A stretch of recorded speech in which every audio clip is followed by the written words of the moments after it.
Yes, thank you very much. It means a lot to us. We hope this will be really valuable to you. Ivy and I have put quite a lot into this as well, the thinking behind many of the things that we're going to discuss tonight, and it's things that have helped us in the past. So if it can help us, we're sure it can help you, and we hope it will be really valuable to all. Excellent. So what we're going to talk about now is really turning your hobby into a business. And this is kind of the discussion we were having before with some of you beforehand as well. It's really the concept of, can you monetize doing the things you love? Can you make a living doing the things you love? And in hindsight, where Ivy and I have gotten to over the past few years, this is sort of the things we think about that made the real big impact for us and the real change and the real momentum moving forward. There was a lot of trial and error. There's a lot of mentorships, a lot of courses, a lot of things we read. These, it seems, were what it boiled down to in the end. Knowing what we know now, if we were to start our journey again, then this is probably the thinking that we're going to use. And these are the steps we're going to follow moving forward. So I want you to imagine that when you woke up in the morning, your day was fully in your control. You had the time to do whatever you want. There were the time to do the things you want to do. The people you worked with were are the people that you choose to work with, not the people you have to work with. And the work you're doing was some fundamental, meaningful, important work to you. And you just had that freedom and that flexibility to book in your relaxed time to pursue your other passions and hobbies. Spend more time with family and friends and go traveling. In terms of income as well, how could you potentially dictate how much you earn? So it's not just choosing who to work with and what you're working on, but choosing how much you earn as well. This is something that Ivy and I thought about, 5, 6 years ago, when we sort of hit a plateau in our corporate lives and in our personal lives, and we kind of just thought about where we were. We look forward and we go, are we happy where we are? Is this the life we were hoping we'd live? If we weren't happy, could we do this for the next 30, 35 years? This kind of sent us down a thinking of some kind where we go, there's surely more to it than this. The real concept becomes, I guess, when you go, if it's not good enough, is there something better? In some certain surface level, you think about it and you go, it seems too good to be true. It doesn't seem like something like this can possibly exist. But the real question is, what if this were possible? Like, it must be. There's so many different solutions. There's so many different ways of doing things. There must be a way to do anything this day and age. And we really thought about that prospect of having to work in a state where we weren't too happy about. Just think of, can we do this for the next 30, 35 years? That was too much for us. We knew we had to explore other means. Ultimately, life is too short to be unhappy. If there's a better way to do things, we need to explore the different ways. We deserve a life where we're happy. We deserve a life that's meaningful. And if something isn't sitting right with you now, then something needs to change. So, just a little bit about us. After we thought of that process, we just jumped into so many different things. We were really finding our way out, our exit strategy from the grind that we were in, from that rut that we were in. And that's really what the past 6 years has been about. I'm really happy to share that at this point in time, both Ivy and I have left our jobs. We've managed to find our escape route. We've managed to build our escape plan and we've executed. It's been a long time coming, but we're really happy to be in this space. And we're even happier to be able to share this knowledge with you because the journey's been amazing. It's been challenging, but it's been amazing. But we figure if it can change our lives for the better, it can certainly change other people's lives for the better. Because at the end of the day, our experiences aren't too different from each other. Along the journey, we actually found that we really enjoyed sharing our knowledge and learnings with everyone, because it's just such a fantastic thing to do. It's, you find out something that improves your life, you're able to share it with others. And I guess in some way, this is also where the context of this webinar comes from, where you all have knowledge. We all have knowledge. We all have expertise. Can we share it with other people to improve their lives? And that's kind of why we're here. So that's where Life is Time was born. We really enjoyed sharing our knowledge with other people, helping them achieve their goals and helping them get over their obstacles. We really got together and started putting our mind together and go, how can we help people out even more? But fundamentally, to explain Life in Time, what I have here in front of you now is Maslow's hierarchy of needs. So we're going to get into a little bit of psychology here, just a little bit, not too much psychology. If you look at the pyramid, the very bottom line is our physiological needs. Our food, water, and shelter are the basic things that our body needs to survive. And the level just above that is safety. And that's where we think about our income, our health, our property. It's the things immediately around us that enable us to look after ourselves. And that's sort of the external worldly needs, if you'd like. The next three layers up is more internal. Above that, we're looking at love and belonging, our friends, our family, our community, the way we interact with each other. And above that is esteem, our accomplishments, confidence. If you keep moving up, then you hit self actualization, which is really being the best you can be. That really is a lifelong journey. It's not something you achieve today or tomorrow. It's something that you need to keep working on for the rest of your life. Now, one thing we've noticed is one reason people get stuck and feel really unfulfilled is they end up focusing a lot on the bottom two layers, your physiological needs and your safety needs.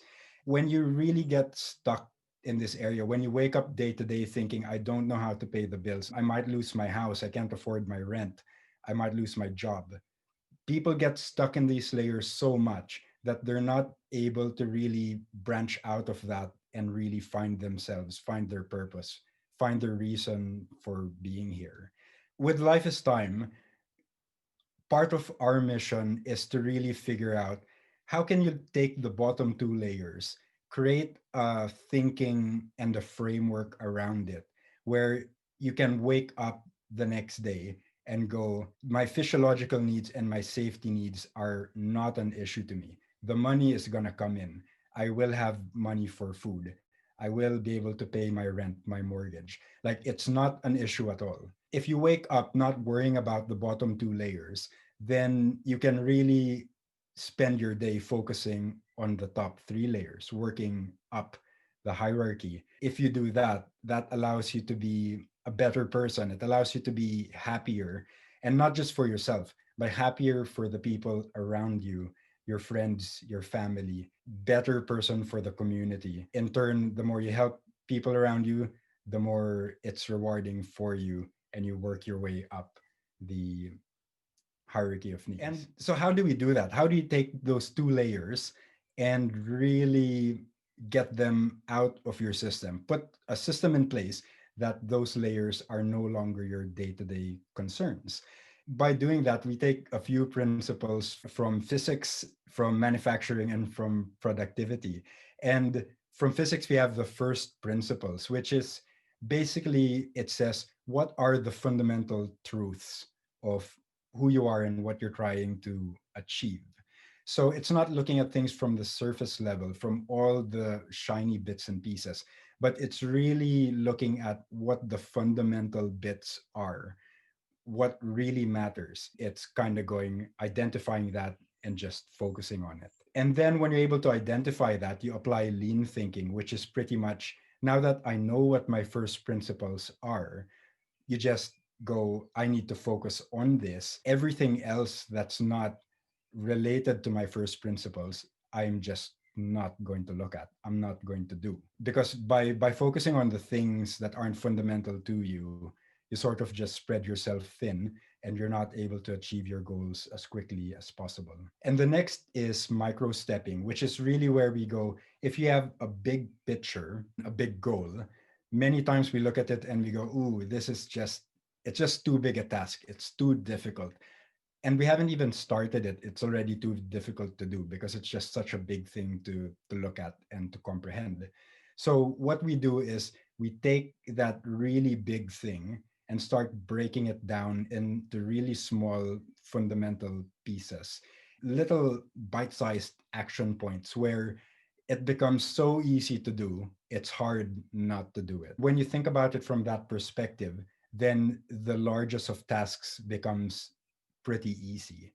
So you're setting yourself up for success in that way. If I were to give an example of this, it might be a very simplistic example. It might be the case of, let's say you decided to have 10 people over for Christmas and you're going to cook a meal for them. And you might think, how am I going to prepare a meal for 10 people? I can barely cook for myself. It's just such a big thing to think about, right? You go, ooh, what am I going to do? There's so many people. What am I going to serve? It just becomes this big, overwhelming thing. But then you think about your first principles and you might say, okay, well, what is a meal consistent of? And you might say, well, it's basically just a recipe and ingredients. So your recipe is your instruction for how to put the ingredients together. Of course, you all know what a recipe is, right? So it's fundamentally those two things. From that, you apply your lean thinking. On the back of your mind, other things might come up. You might say, well, what kind of wine glasses do I need? What kind of utensils, plates, chairs, tablecloth? Like all of these things are important to it, but they're not really fundamental to what you're trying to do. They're not the first principles. So then you just strip aside all of that. You just push it all aside and you go, nope, I need to focus on recipe and ingredients. When you take something like recipes, you might think, where can I get my recipes? I can look online. Okay. And to look online, I just need to turn on my laptop, and my laptop's in my bag. Your first micro step is to pull your laptop out of your bag. Next would be to turn it on. Next would be to surf. So that's sort of a simplistic point of view. But effectively, you're very intentional about the actions you're taking. Why should I turn my hobby into a business? I will just do a poll. So Ivy will help me out with the poll here before we go any further. If you can answer that question for us, you should see something on your screen, have a read through, and let me know what your answers are. It's pretty much an even spread. I will share it with everyone. So a lot are saying, I want to have more control of my time. You want to do something you love, not just working a job, but actually earning a living doing something you love. A second source of income, great. And that looks to be the majority. To be able to give back to community, fantastic. And that's about the value we give back. We're going to touch on that a little bit later. And I want to try something different. I like that. That's really good too. And that's because basically change requires change. If you think there's something better for you, then you need to change something. Otherwise, you'll always get what you've always gotten. Trying something different is always good. Thank you for doing that. All right. These are some reasons I put down as well, because 2020 has been a very interesting year. Why should I turn my hobby into a business? Why is this a really good time to actually do it?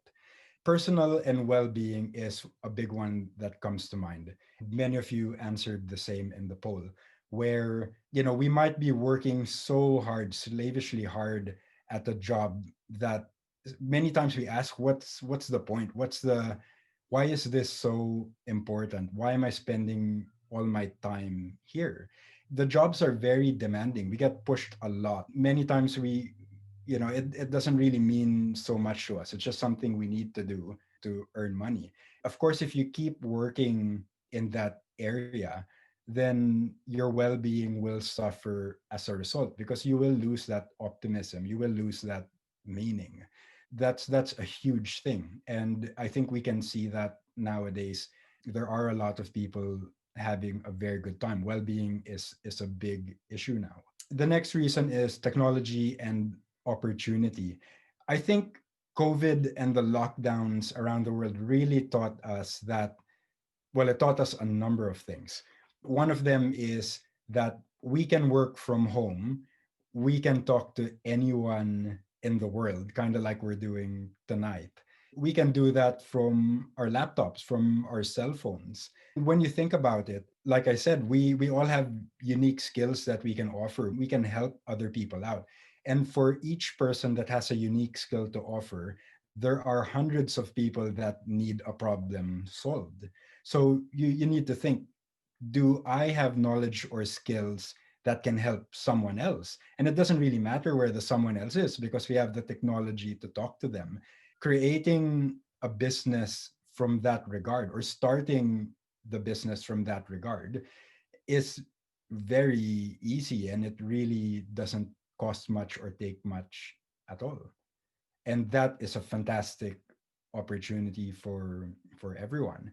And the other thing that COVID taught us is many people, I think, are starting to question the way they're living their lives. Do they really want to be in that job, in that career? Do they really want the giant mortgage? Do they really want to be working 50 hours a week? So I think many people are looking around, which means there's more activity happening on the online space, and it's only going to get bigger and more popular, and there's a space for everyone there. Next reason is jobs and economy. It's been a while since jobs and careers have changed. I guess gone are the days when you worked your one job for 40 years and you just built that career and you got a gold watch when you retired. Nowadays, there's really no loyalty. There's no more such thing as job security. You can get a job today. We're not sure what's going to happen tomorrow. You might get made redundant. You might lose your job. The economy might crash. We don't know. There's so much uncertainty. There's almost no benefit in digging your heels in and just sticking to the one job. If you think that, oh, well, I've been in the job for a while, you really have to think about what's in it for you. Is it really that secure, or is it a perceived security? And my last reason is it's the end result. Whether we like it or not, at one point in time, we're all going to lose our jobs. Whether it's through retirement, through redundancy, illness, whatever it might be, we're going to be unemployed. Many people have this thinking that maybe I can keep on working and just never stop working. And if you're healthy enough to do so and someone's willing to give you a job, that's fantastic. And you should just keep on going, of course. But not everyone is that fortunate because we don't have a crystal ball. We don't really know if we're going to be one of the lucky ones that can work the rest of your life. If you think that working the rest of your life is lucky or for the fortunate, otherwise most people will end up without a job. And all we have to do is look at the people that are ahead of us, the older people. How many have lost their jobs? How many end up on forced retirement? How many end up with nothing? The majority of people end up that way. So statistically, the majority of us end up that way.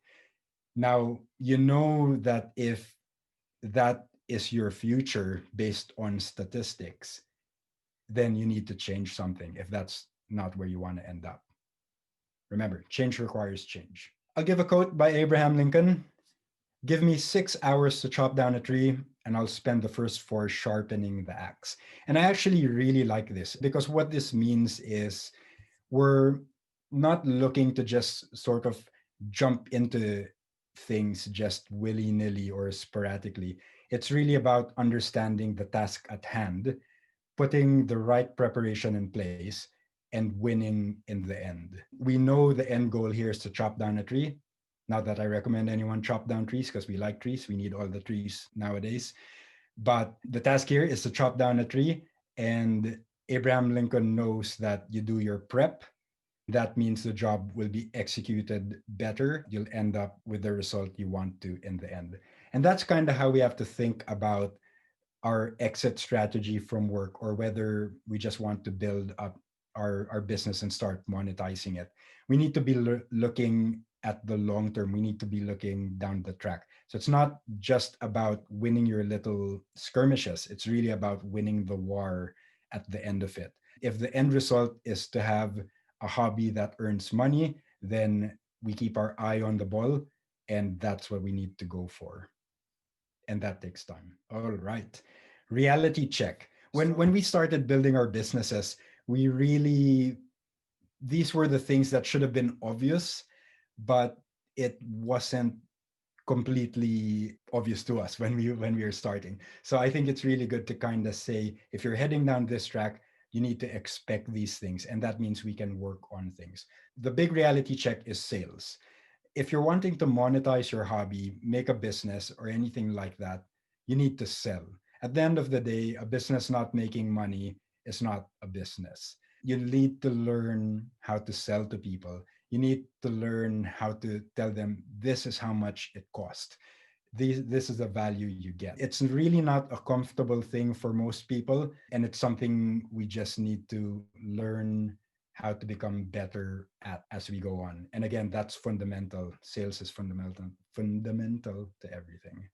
The next one is coaching. Having the business isn't just about your skill. It's not just about how good you are. It's actually about how you communicate with other people. It's about understanding what your client or your potential client wants, and it's being able to deliver that. Many times we think, oh, I'm really good at this, and therefore I'm going to offer this. But if no one wants what you're offering, then you don't have a business either. So if people kind of say, that's great, but we want this, you need to be able to figure that out, and you need to be able to build that into what you are. So you're listening to what the people want, how you can help them. Your expertise. You need to really hone on your skills and really build that. It's very difficult to try and be a jack of all trades, because what that means is you're going to be offering something pretty vague. If you think about it from a buyer's perspective, if you don't know what you're buying, you're probably not going to buy. So you really need to start figuring out what your expertise is, or your superpower, as we call it, really growing that and developing that. Public speaking is another one. Public speaking is something that so many people don't like. I must say I'm not a fan of public speaking myself. In this business, we need to talk to people, and it doesn't mean you have to talk in front of 100 people, but you need to have the confidence to be able to speak to someone, whether it's one-on-one or 1 to 3 or 1 to 100. You need to be able to be comfortable, or learn to become comfortable talking to them and convey your ideas Now, across. Product. This is another thing. Just like the expertise, where you're defining what your expertise is, you also have to define what your product is. And even if your product is a service, or even if you offer a service, your service can be productized. And all that means is you're actually offering something more tangible, and not something that's very vague. So the more defined you are, the clearer it is to your client what they're getting into, and that's what they're going to buy into.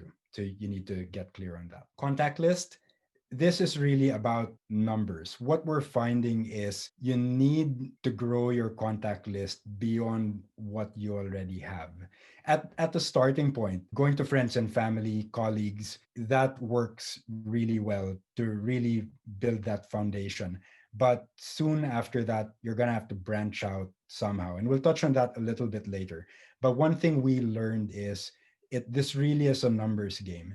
If you know 100 people and you say this is your service or your product, 10 people might engage with you, and out of the 10, one might buy. If that's what's happening and you've exhausted your 100 people on your list, you have one buyer. Where are you going to get your second buyer?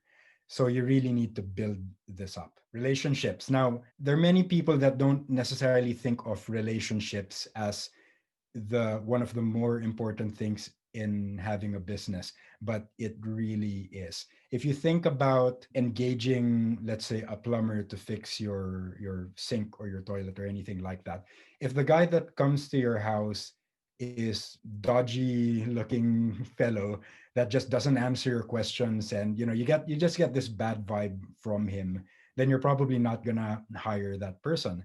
But on the flip side, if you really get along with the person, you like talking with the person, they're straight up, they do a good job, then you're going to want to hire them more. The relationship, in a way, I don't want to say it's more important than your expertise, but it's certainly up there. I'm sure you can relate as well in your places of work. There are brilliant people in the office space that we just don't like to work with because they're not great personalities. So you want to be a great personality. Value, this one is huge. The thing with value, again, it's not just about what you can offer, but it's how you make your client feel when you offer it to them. It's not just about the product, it's the overall experience. And I guess this ties into the relationships, the product, the whole experience. They need to be walking away feeling like, I really like this person, I really want to work with this person, with this person I feel like anything is possible. And that's a value that can't be measured, and that's something that we need to focus on as well in terms of growing that. A big question: how do you go from employed to running your own business, to finally giving in your resignation papers and moving on? This is a really big question, and there's so many ways you can jump into it. But what many people kind of think is, I'll think of a concept and then I'm ready, I'll quit my job and I'll develop my business. Some people do find success in that way, but it's not the best thing to do. I'll get into that a little bit just after I show you this. You don't go from the job to quitting your job to then figuring out how to run your own business. What you actually do is you work the job, and on your spare time, you start building the foundations of your business. You start really getting into it, trying things out and all of that. And the reason that this is the recommended thing to do is because while you're working your job, you're earning an income from it. The bills are coming in. While your bills are coming in, you have the money to actually pay for it. So you don't get too desperate or too stressed financially, or feel like you have to just get any sale, just work with any person, or get a part time job or anything like that. This is the preferred route. And at some point in time, you need to identify your exit strategy. And you might say, well, when I hit this many sales, or when I've saved up this much money, or whatever it might be that you're working toward, once you hit that, then you can give up the job and really just go into your business full time. But doing it this way takes a lot of stress out of the situation. Now, when Ivy and I were thinking about everything that sort of helped us get to where we are, it kind of boiled down to six fundamental elements. So the elements of transition. So these are the things that allowed us to resign from our jobs and pursue the things we want to pursue. It's about developing your superpower, testing your concepts, building your networks, establishing credibility, finding your support team, and preparing financially. And those were kind of the big six again when we kind of lump everything together. So we'll break this down, each of the six elements. So the first one is to develop your superpower. Your superpower is really your expertise. It's your skill. It's the thing that you don't just like to do, but it's actually something you're good at. You can think about it in the sense of, what do people go to you for? Do people ask you for particular advice? Do they ask you to help out, building things, or cooking, or designing websites, or whatever it is? Like, what do people ask you for help for? And that's one indicator of what your superpower might be. Once you've identified what your superpower is, then you can think about, well, now that I have this, what problem can I solve? Because now you have the skill, you have something. What is it? If you know what problem you can solve, then you kind of, I guess, know what people's problems are. And you can kind of say, hey, do you have that problem? I have the solution to your problem. It's thinking again, what's your superpower and what can your superpower solve? Then thinking about the person with that problem. Who are these people? Are they teenagers? Are they young professional couples, older retirees? So now you're figuring out who has a particular problem that you can solve and where you might find them. And then you just develop your superpower based around this. The second one is then to test your concept. Many people think, oh, I have to build the perfect program, the perfect product, the perfect everything. And you spend so much time thinking about things that you actually don't get to do anything. It's just all academic stuff. We humans, we kind of have it strange in that sense. We're trying to work out scenarios in our heads and not really testing the concepts out in the real world. The problem of that is you end up spending a lot of time but not making any fundamental progress. Again, with a business, you need to be making sales. You need to be going out and actually doing stuff. Before you think about anything too big, you just think about knowing now your superpower. You go, well, who do I know in my immediate circle that has the same problem? You look at your family members. Do they have this problem that you can solve? You look at your friends, your acquaintances, your colleagues. Do they have this problem? Can you help them out with it? If you think yes, then you just test the concept. You go up to them and you say, hey, is this ever a problem for you? Can I help you with this? And just try and test it and see what they say. They might say, that's been a problem for ages. I never knew how to solve it. Or they might say, actually, this was never a problem. So it's no big deal. At least what that verifies with you is this concept worth pursuing or do you need to adjust it? And you haven't really focused too much time and energy on the concept because you've gone out to sort of test it. Just a while ago, when we were talking about your contact list and the numbers, eventually you'll run out of family and friends in your contact list. That's when you need to go out with marketing to really build that list up. But as a starting point, definitely family and friends, see if you can help them out with your superpower. There's actually a poll about superpower, which I'm going to share with everyone or has been shared. So if you can answer that, that would be fantastic. Thank you. Let me share that with everyone. So the poll is, do you know your superpower? And a lot said, I do. The minority said, I don't know. Most said, I need to find out what it is. And that's great. Like you don't have to know it right now. And in fact, at many points in time, as we go on in life, as we're improving, your superpower might develop or you might develop a different superpower. But it's all about finding it and everything. This is really good to see. Thanks for sharing. All right. So the third one is building your networks. When you're building your networks, like we were saying, the opportunity now is online. So you can reach out to a lot of people using media, and that's what everyone's doing. Everyone's moving to the online space now. We don't need a physical shop anymore. In terms of building your networks and the numbers, there's so many different platforms to use. There's so many different things to learn, and I think it can get very overwhelming, especially when you're starting out.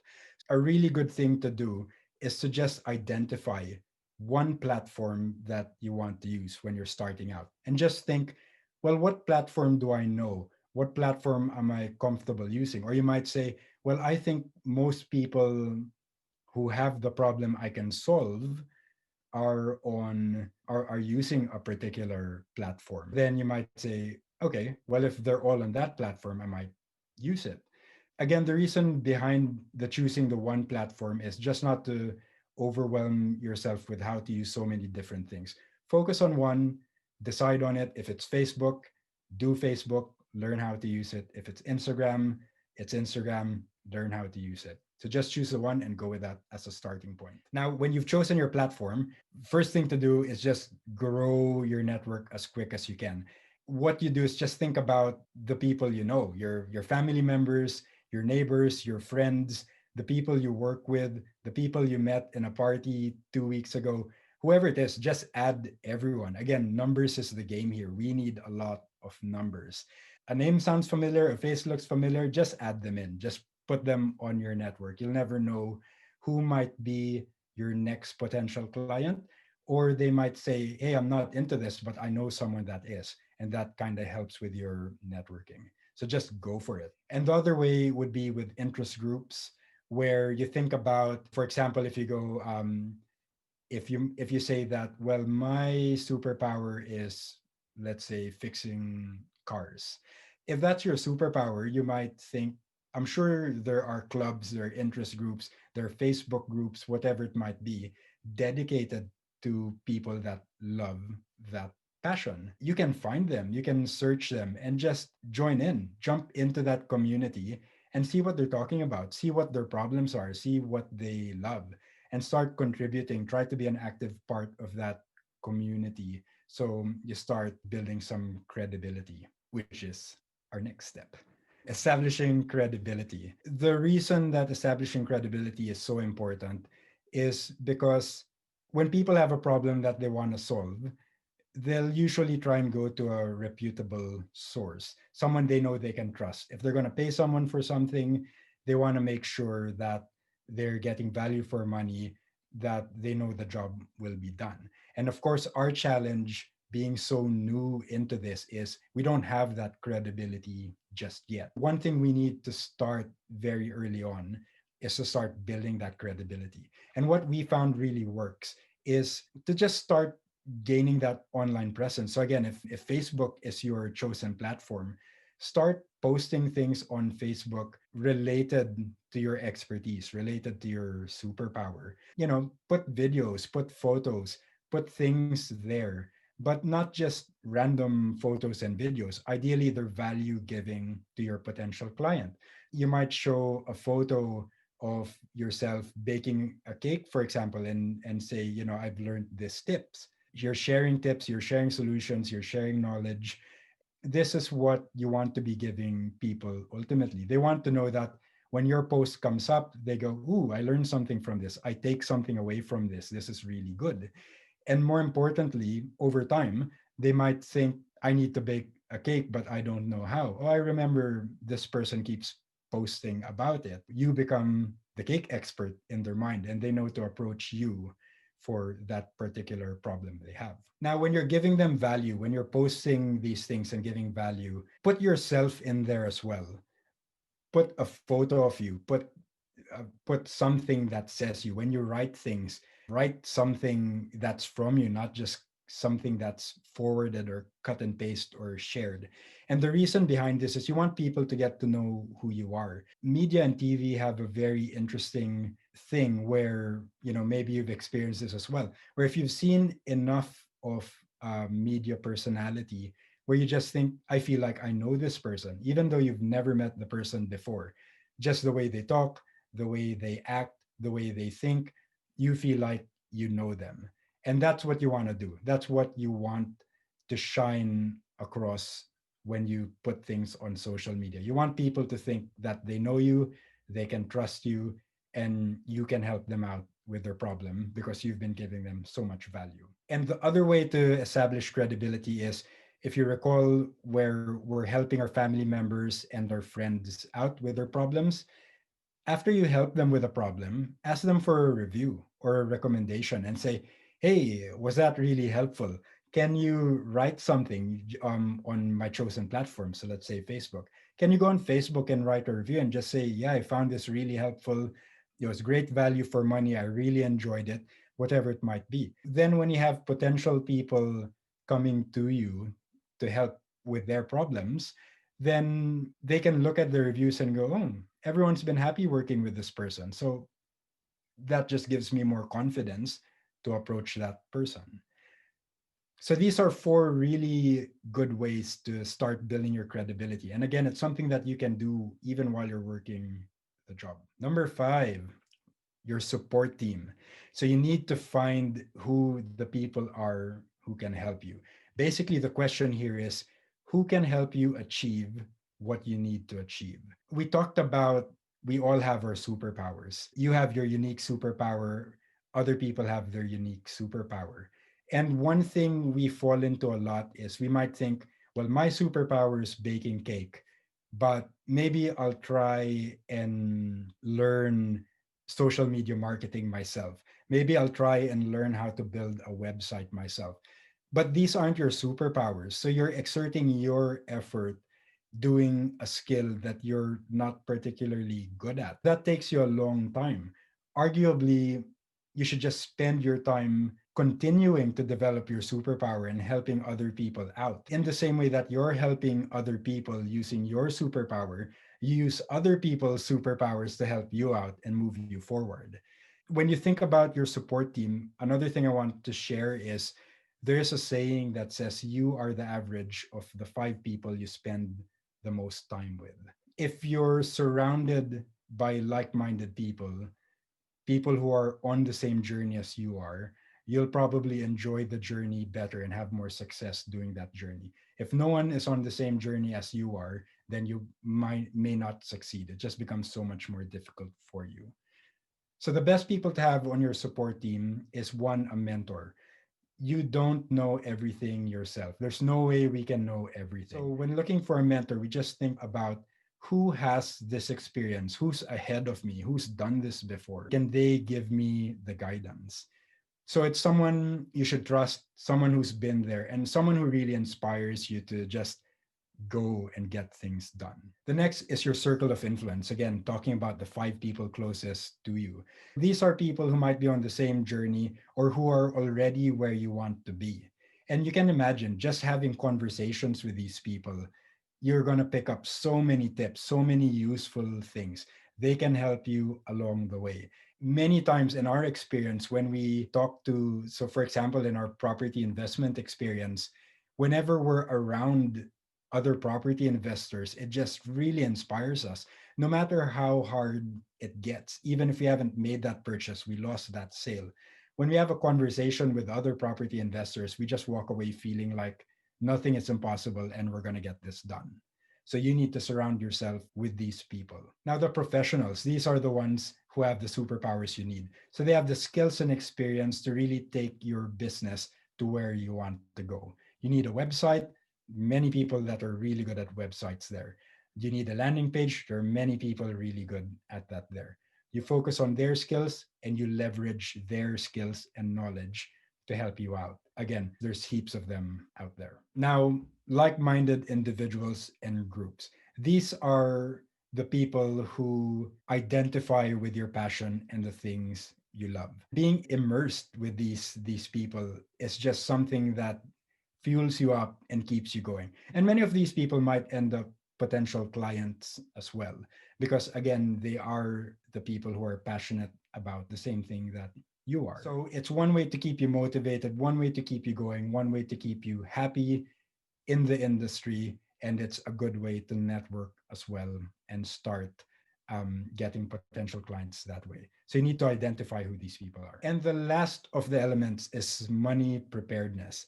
And this by no means is the least of everything. Now, why is money preparedness really important? It boils down to, if you don't have anything to fall on, you're going to be desperate for that next sale because your bills will still keep coming in. You still have to live somehow. If you've quit your job, you have no savings, you haven't built your business yet, it won't be long until you think, I just need to get another job. Or now you're just going to take any client. And what that might mean is you're going to end up working with someone that maybe you don't want to work with, but you're desperate for the sale. You might undercut your prices as well because you go, oh, my value is worth $1,000, but because I'm desperate for a sale, I'll just offer it at $100. And you can see if you're in that situation, it's not good for your morale, it's not good for your stress, it's not good for your well-being. It just generally doesn't end up well, and this is where that preparation comes from. The fundamental question is, how much money saved will really give you that best chance for success? What we're meaning by that is, when you break it down, you go, how much does your lifestyle cost and how much money do you have? So an example would be, if your lifestyle costs you $1,000 a week and you had $20,000 saved up, then you know if you didn't make any sales, you have 20 weeks worth of cash to keep you going. That is actually really important because the bigger that buffer is, the less pressure is on you. And the less pressure is on you, the better chance of you making good decisions for your business. How much money do you need so that you're comfortable and it gives you the best chance of succeeding? All right. So we have a poll here for everyone. If you can take the time to answer that, that would be fantastic. Thank you very much, everyone. I will share this with you. So the biggest element is developing my superpower. And that's great because that's very fundamental to what we really need to get started. Many of the other things are things that once you know what your superpower is, you need to test it, which again refines what your superpower is. And when you talk about building the network, credibility, support team, and money, that's something that takes a bit of time. So if you think about building or planning your exit strategy, let's say from work, if that's what your end result wants to be, then you can kind of go, well, if I want to be able to resign from my job in 12 months' time, you can sort of work backwards and start building your plan from there. But yes, fundamentally, your superpower helps other people, and that's what is core. Thank you for that. Right. Those were the 6 elements. Beyond that, there are a few other things that you need to get started. Fortunately, many of these things we already have or are available really easily. So from an operational perspective, particularly if you're offering a service, if you're troubleshooting or helping people out, giving advice, coaching, if you're doing anything online, then you particularly need a device with camera and microphone. Most of us have computers, laptops already. So that's a tick box. And then you're going to need something like a Zoom account or similar, which is what we're using now. We're using Zoom, and that's just your online meeting rooms so that you can communicate with people. The next would be Calendly, which is or something similar, which is basically an online calendar where people can book in sessions with you. A good thing with this is a lot of people already have them. Getting the basic accounts are free, so it doesn't really take much to download it and get started with it. The other things to think about is more on the business needs. You're going to have to figure out at some point, do you need an online business profile? Which means you're going to have to think about the business name probably. And then moving forward, you will have to register that business name, especially if you want to start charging people with it. Have a business email address. And the reason for those two, the business name, registered business name, and business email address, is of course it looks more professional than mybusiness at gmail.com. Having that email address, pretty cheap, pretty easy to do. And again, the registered business name just tells people you are actually serious. You are actually running a legitimate business. It just adds to that credibility. And again, both are pretty easy, both are pretty cheap to do. Now, you'll also need a business bank account, especially when you start charging people for your service, because you don't want to mix it in with your personal bank account, your family bank account, whatever it is. Keep it separate. But if you build a business bank account, you will need a registered business name. So maybe a step beforehand is creating a separate personal account. But once you have your registered business name, you can then get a business bank account for that. And then when you bill clients, just tell them, throw the money into your business bank account. Now, there's been a lot of information shared. When Ivy and I were going through this, we recognize that there's just heaps of stuff, and we're kind of just skimming through the surface. We're basically trying to share years worth of knowledge and experience in 1 hour, and that is quite challenging to do. But from a receptive end, I think that's quite challenging as well. So, thank you for bearing with all that. But we thought about, how do you get started? What's the easiest way to really help you start building that base up and start turning your hobby into a business? And what we decided we'd do is, some of the information we've shared tonight, we'll turn it into a bit of a starter workbook. And if you're interested in that, let us know. We're going to send it out. It's something that you can just go through. It will have some of the questions we had here, and it's something that can help your thinking. So the first step is we will send that to you. The second step is just make sure to book the time. Life is busy. There are many things we want to do. There are many places we want to go. But if you're serious about this, you will have to put some time into it. So just look at your diaries and go, I'm going to book out a couple hours next week to go through the questions and start figuring this thing out. And the third step is just to take action. Just get started. It doesn't have to be so big, so complicated. It's literally, what can I do? What can I help people with? And I'm going to go out and I'll ask one person, how can I help you with my skill? And that brings us to the end of tonight. Again, I want to thank all of you for joining us. It's really an incredible experience to be able to share this with all of you. I I hope you found it valuable. I hope you found it really helpful. And if you could share your feedback with us, let us know how this was for you. Was it helpful? Was it not?